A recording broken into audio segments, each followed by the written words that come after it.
পাতুরি ভালোবাসো? তাহলে এই রেসিপিটা তোমার জন্য। অনেক তো মাছ মাংসের পাতুরি খাওয়া হলো, এবার একটু তেতো সবজি মানে করলা দিয়ে পাতুরি খেয়ে দেখো তো কেমন লাগে। যদিও এটা আমার রেসিপি নয়, আমি এক দিদির কাছ থেকে শিখেছি। আর দিদি বলে এই রেসিপিটা দিদি বানালে নাকি আর কোনো কিছুই লাগে না, এই রেসিপি দিয়ে পুরো ভাত খাওয়া হয়ে যায়। আজকে আমার ফার্স্ট টাইম এক্সপিরিয়েন্স কিন্তু ভীষণ ভালো। যাই হোক, এটা বড় বড় করলা যেগুলো আছে সেগুলো করলে ভীষণ ভালো হয়। আমার কাছে বড় করলাই ছিল, তাই একটা করলা আমি ভেজে নিয়েছিলাম।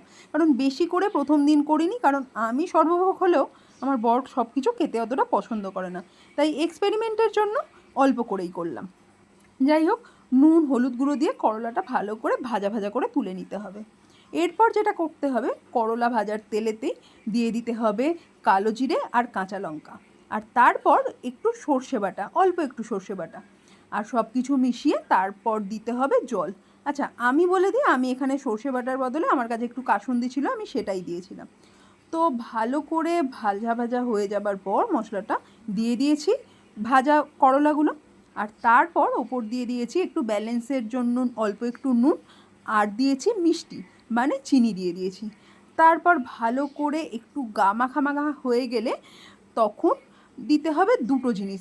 এখানে মেন উপকরণ হচ্ছে এই লেবু আর তেল, যদিও এটা কিন্তু গ্যাস একবারে অফ করে দিয়ে দিতে হবে। তো আমার মোটামুটি হয়ে যাবার পর আমি দিয়ে দিয়েছি অল্প একটু লেবু আর সর্ষের তেল দিয়ে চাপা দিয়ে বেশ অনেকক্ষণ রেখে দিয়েছি।